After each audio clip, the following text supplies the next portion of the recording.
Good morning from Australia. Good evening. Good day. Hello. Um, so I'm going to put together a series that's going to be about collective identities, um, and how like a collective group mind forms with these identities. And I was about to start talking about it in a really general sort of way.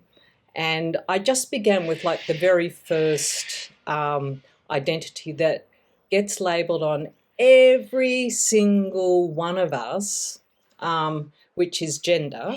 The moment you're born, it's a boy, it's a girl. Done. We've got this division happening immediately.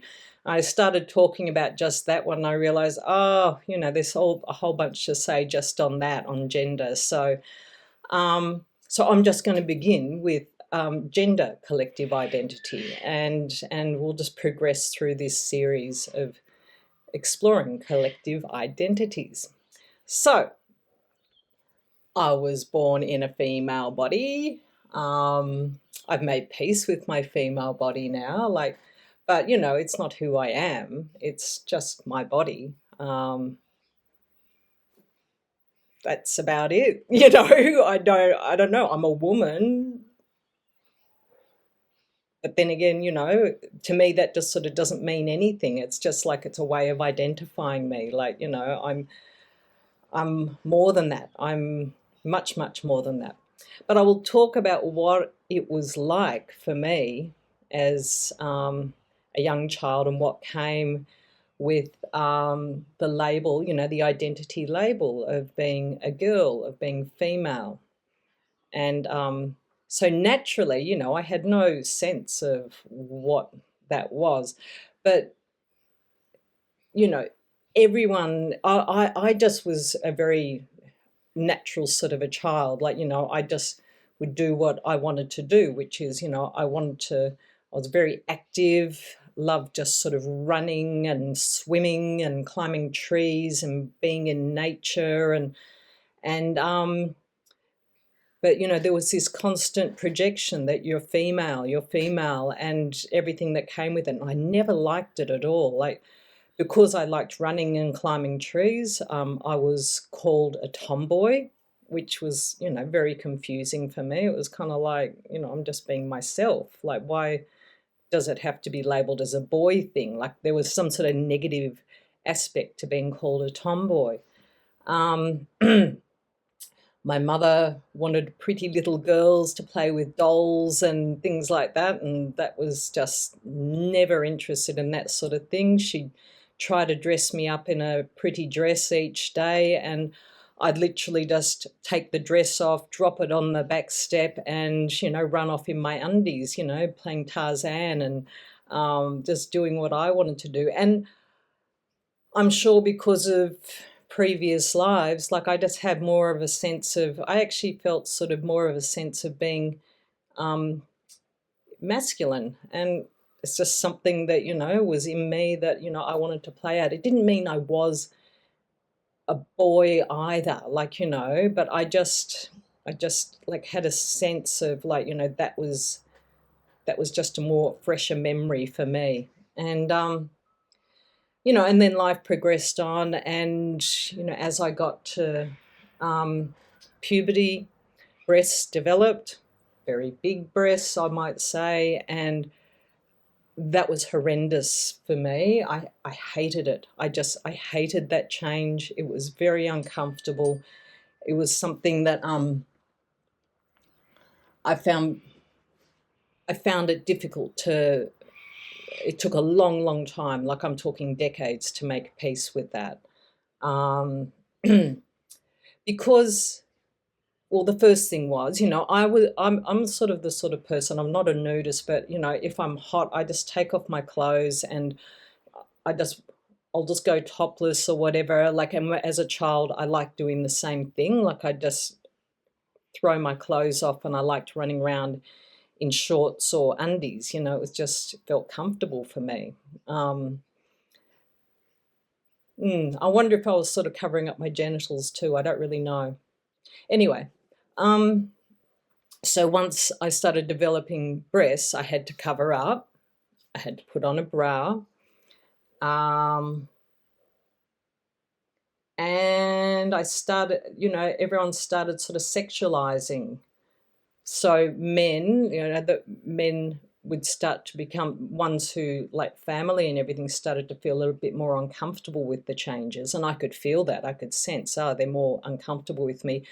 Other males, be they sort of peers or older, were sexualizing me, and, just looking at my breasts or acting more flirtatious towards me. And I didn't like the change in behavior from people around me. And I don't recall so much with women and females, my response to them. No, I don't so much. So anyway, I moved on through life, and I began to just go through, this play with identity, but it was all revolving around gender. Like I naturally gravitated to sports because I was a sporty kid, and I happened to be very good at cricket, and there was a lot of lesbians in cricket, so that took me to the homosexual identity and lifestyle.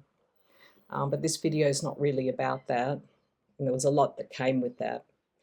And then I just kept trying on different aspects, and then I tried to sort of make peace with, what I thought was, okay, so I'm a woman. So I kept experimenting with expressing what I thought it was to be a woman, to be a female, which was, it was very physical, like just through images. So, like a Marilyn Monroe image for quite a while, lots of makeup. I was friends with a tranny person, and she taught me all sorts of, makeup tricks and everything. So, that was just a phase I went through, sort of Madonna / Marilyn Monroe. And, I kept trying on, I went out with a girlfriend who, wanted me to sort of, fit this role of being, like this very feminine woman who sort of bats her eyelids and wears dresses and has long hair and blah, blah, blah, blah, blah. So, I tried on all of that.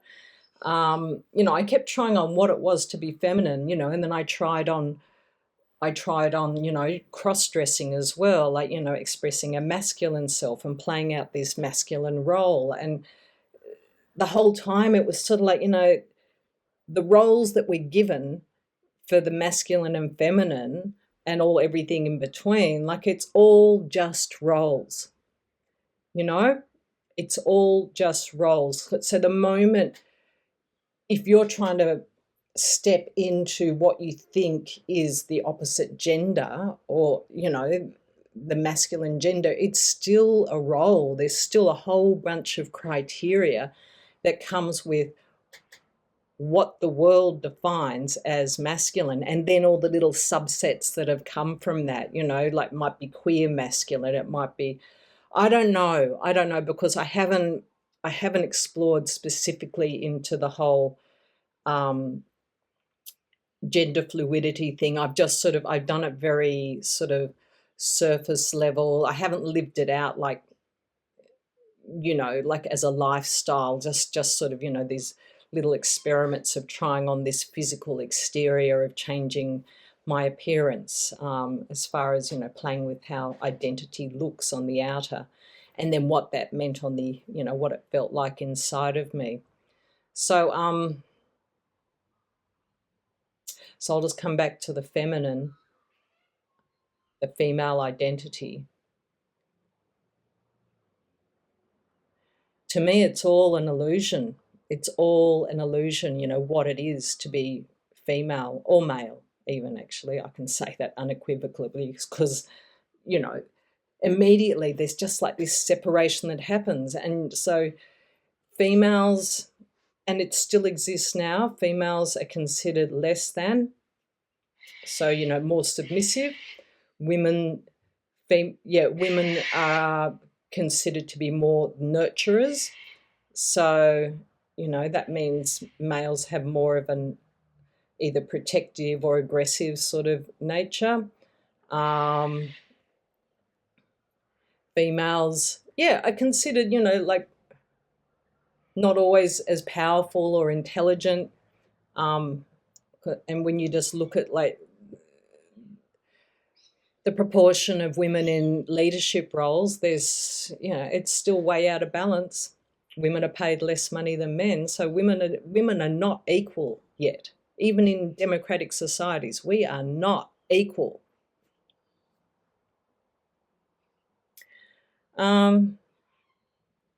So yeah, the collective identity of women, and even like talking with men, like I notice how men sort of tend to pay more attention to men. When a man speaks, they're like, oh yes, and the woman is kind of like, almost like this automatic, like just will shut off listening to what a woman has to say, because it's considered less than. And men might sort of, like I'd see it with my father doing that with me, like one-on-one it was different, but when it's in a collective, like men tend to gravitate and respect other men more than they do women, because we have a different, it's there, I've already put myself in the category saying we.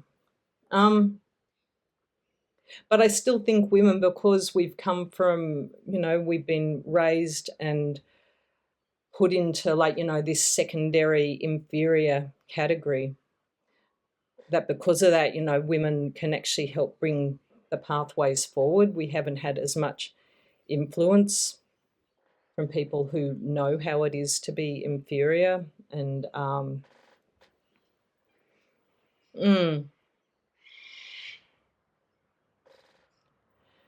yes.